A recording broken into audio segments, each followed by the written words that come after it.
कुंपणावर असलेले लवकरच भाजपमध्ये येतील असं वक्तव्य भाजपचे विधान परिषदेचे आमदार प्रमोद जठार यांनी केलंय. रत्नागिरी दौऱ्यावर आलेल्या प्रमोद जठार यांनी रत्नागिरीत कमळ फुलणारच असं म्हणत शिवसेनेचे नेते आणि पालकमंत्री उदय सामंत यांना चिमटा काढला. तर 2029 पर्यंत भाजपचे लोकप्रतिनिधी वाढवणार असल्याचं सुद्धा जठार यांनी म्हटलंय. बाळानो, अशा प्रभू रामचंद्र, भगवान कृष्ण, छत्रपती शिवाजी महाराज यांनी जे हिंदवी स्वराज्य, जे भगव्याचं साम्राज्य उभं करायचं ठरवलं, अशा साम्राज्याचे आजच्या या पिढीतले आपण जिवंत पाईक आहोत. आणि आपल्याला काय करायचंय बाळा मोदी? काय करायचंय? मी प्रश्न विचारणार ना, ऐकलाच नाही तर. आपल्याला पुढच्या पिढीपर्यंत संक्रमित घेऊन जायचं आहे की अरे आमची ही धरोहर आहे, आमची ही संस्कृती आहे, ही चिरंतन टिकवण्याचं काम बाळानो आपल्या या पक्षातल्या लोकांना मिळालेलं आहे. छत्रपती शिवाजी महाराजांचं रयतेचं राज्य निर्माण करण्याचं काम हे भारतीय जनता पक्षाचं आहे. छोट्या छोट्या गोष्टीत अडकू नका बाळानो. माझी नेमणूक, नियुक्ती, फंड आणि हे सगळं वाटण्यासाठी नाही झाली आहे. तो तर आहे किरकोळ. याचा अर्थ लोक म्हणतील म्हणजे तुम्ही आमका आमदार फंड देणार नाही की काय? बाळानो देणार, तुमच्याच अध्यक्षाला देणार, बाकी कोणाकच देणार नाही. यांका देणार म्हणजे तुमका देणार, बरोबर की नाही? कारण माझी नोडल एजन्सी आणि मी रत्नागिरीच्या DPDCत असणार. गणपती बाप्पा हे पहिला स्पष्ट करतो, नाही तर नंतर चाय पण पाजायचे नाही. त्यामुळे मी तुमचाच आहे, नोडल एजन्सी आहे. मी यांना सांगितलं चिपळूणला मला घर बघ, मी तिकडे येतो कारण सेंट्रल आहे. मला उत्तर रत्नागिरी पण आहे, दक्षिण रत्नागिरी आहे, पुढे सिंधुदुर्ग जवळ आहे. त्यामुळे पार्टीने माझी जी नेमणूक केली आहे ती समन्वयासाठी आहे. या समन्वयाचा संयोजक म्हणून मी काम करणार आहे. मग समन्वय कशातला आहे? समन्वय आहे कार्यकर्त्या. आता आपसात भांडायचं नाही. आपल्याला रत्नागिरीमध्ये मोठी लढाई लढायची ना. तुम्हाला वाटतं ना 29ला तुमच्या या जिल्ह्याचा पालकमंत्री भारतीय जनता पक्षाचा असावा? वाटतं का नाही? लागा का मला? तुम्हाला वाटतं ना या भागाचा आमदार भारतीय जनता पक्षाचा असावा का नाही? वाटतं का नाही? आता तो 2 खासदार मिळणार आहेत. मला गंमत सांगतो, एक तर आमच्या राजापूरपर्यंत सिंधुदुर्गाला मिळणार आहे आणि एक उलटा इकडे मिळणार आहे. मला माहीत नाही, म्हणजे मी आज सांगणं चुकीचं आहे की मी तिकडचा खासदार होणार म्हणून. म्हणजे मी सांगून टाकलं तरी सांगतो, इकडचा खासदार व्हायची पण संधी आहे. लागा का आम्हाला बाळानो? 100% भाजपा होणार आहे. तुम्ही म्हणाले कसं होईल? अरे पश्चिम बंगाल 100% झाली तर शिरा पडली, रत्नागिरी किती राहली. आणि बाळानो मी जिकडे जातो ना तिकडे 100% होते. मी सिंधुदुर्गात गेलो 100%, गोव्यात गेलो 100%, मुंबईत गेलो. त्यामुळे आता माझ्याकडे रत्नागिरी दिलेलं आहे. रत्नागिरी सुद्धा मला माहीत नाही, मी तिकडे गेलो राणेसाहेबांवर लढायला, तर राणेसाहेबच आमच्या झाले पुंडलिक वर्धे 100% होऊन गेला. त्यामुळे मला माहीत नाही तुमच्याकडे जे कोण कोण बाहेर बसलेत कुंपणावर कधी येतील काही सांगता येत नाही. तुम्ही खुर्ची सोडू नको. मी अनेक कार्यकर्त्यांना सांगतो, जुन्यांना सांगतो, नवीन लोकांचं स्वागत करा. नवीन लोक आल्याशिवाय आपण 100% होणार नाही. बाळांनो समजून घ्या.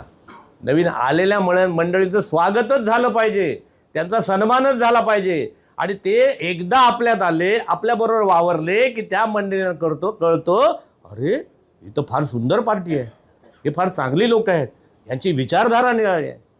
स्वामींनी यांना मला आठवतं स्वामी तुम्ही सांगितलं, स्वामींनी यांना सांगितलं अरे तुमचं नेचर, तुम्ही जे वागता ते सगळं तुमच्या त्या पक्षासाठी नाही, तुम्ही भारतीय जनता पक्षाशी कनेक्ट व्हा, इथेच तुम्हाला राष्ट्राचं काम करायला मिळेल. म्हणून अशा अनेक नवीन मंडळी आहेत, सगळी आली पाहिजेत. सगळ्यांना बरोबर घ्यायचं आहे. आपल्याला समुद्र जवळ आहे. या समुद्रामध्ये जे पाणी मिळते, कोयनेचं मिळतं, नाल्यांचं मिळतं, नदींचं मिळतं, वाळाचं मिळतं, विहिरींचं मिळतं, पावसाचं मिळतं, पण तो समुद्र कधी आपपर भाव करत नाही, तो विचारत नाही हे पाणी कुठलं आहे, त्याचा रंग कुठला आहे. समुद्रात जे पाणी जातं ते सागराचं होऊन जातं का नाही? तसं भारतीय जनता पक्षामध्ये कोणी कधी येऊ देत, तो राष्ट्राचा होऊन जातो, तो राष्ट्रीय विचारांचा होतो, तो आपल्या धर्माचा होतो, सनातनचा होतो, अखंड भारताचा होतो. बाळांनो समजून घ्या. एवढं कळलं ना की मग लोकांना लक्षात येतं, अरे फिजूल आहे यार, मी कुठे पदात अडकलो, मी कुठे शरीरात अडकलो, मीच मोठा, मी काय 100 वर्ष 200, महाराज पण 50 वर्ष नाही जगले, तरी 400 वर्षानंतर आपण म्हणतो ना छत्रपती शिवाजी महाराज की जय. अरे म्हणतो ना, काय ताकद आहे. ही ताकद कार्यात आहे, कार्यात, बॉडीत नाही, शरीरात नाही. आपल्या शरीरात फार अडकायचं नाही, पदात फार अडकायचं नाही. अहो मोठे मोठे महाल बनवलेले राजे रजवाडे गाड्या गिरद्या मेले ना, मेले की घरात 15 मिनटं पण ठेवीत नाही, नाव पण घेत नाही, म्हणतात बॉडी झाली बाहेर काढा. काय म्हणतात, काय म्हणतात, अरे नाव नाही घेत बॉडीचं. ज्या बापजाद्यांनी महाल बांधले, राजवाडे बांधले, नाव पण घेत नाही. नका त्या शरीरात अडकू, नका त्या पदात अडकू. तुमच्या नशिबात असेल तर पार्टीज नव्हे, तुमच्या घरी तुमचं पद आणून देतील, अशा प्रकारची भारतीय जनता पार्टी. मला नव्हतं आयुष्यात कधी वाटलं मी आमदार होईन.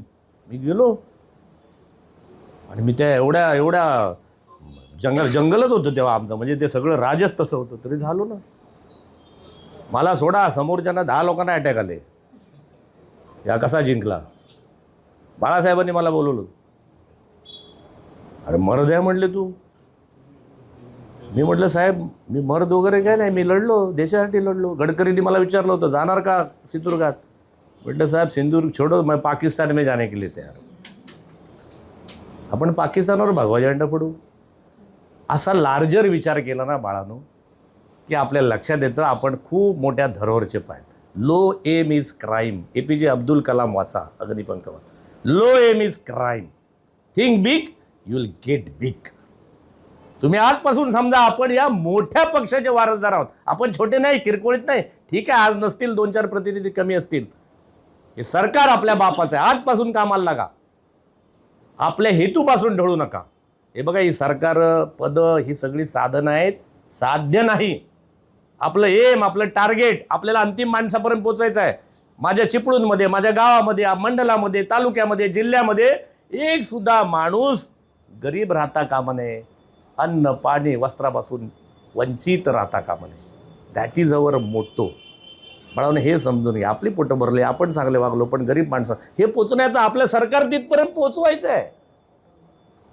काल फडणवीस साहेबांची आमची मुंबईत मिटिंग झाली परवा. त्यांनी काय सांगितलं आम्हाला, गटार साहेब तुम्ही जिकडे जाल आमदार तिकडे सांगा, मी जरी मुख्यमंत्री असलो, मी जरी गृहमंत्री असलो, तरी अनेक ठिकाणी आपल्या भागात होत नाही, पण अनेक ठिकाणी छोट्या छोट्या मुलींचे, महिलांचे विनयभंगाचे प्रसंग होतात.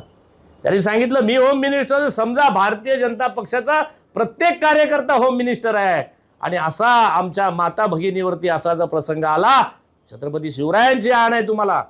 काय केलं होतं त्याने, कल्याणचा किल्ला जिंकल्यानंतर महाराजांनी काय केलं होतं, नाही, महाराजांनी कल्याणच्या सुभेदाराला पालखी देऊन, ती परधर्माची स्त्री होती, त्या काळात परंपरा होती की जो राजा जे धन जिंकेल, हत्ती जिंकतील, घोडे जिंकतील, महिला जिंकतील, या सगळ्यांना आपल्या त्या सैनिकामध्ये वाटून टाकायची प्रथा होती. आणि या पृथ्वी तलावरची पहिली प्रथा बंद करणारा तुमचा छत्रपती शिवाजी महाराज पहिली त्याने बंद केली.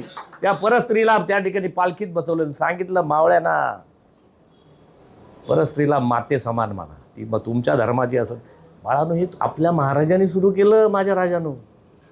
ती परंपरा, असं जर आपल्याला वाटलं आपल्या कुठल्या महिलेवरती अशा प्रकारचा अत्याचार होतो, अतिप्रसंग होतो, पोलीस राहू द्या बाजूला, सरकार राहू द्या बाजूला, माझ्या सगळ्या पुरुष कार्यकर्त्यांनी केलं पाहिजे, त्या ठिकाणी त्याला दंड केला पाहिजे.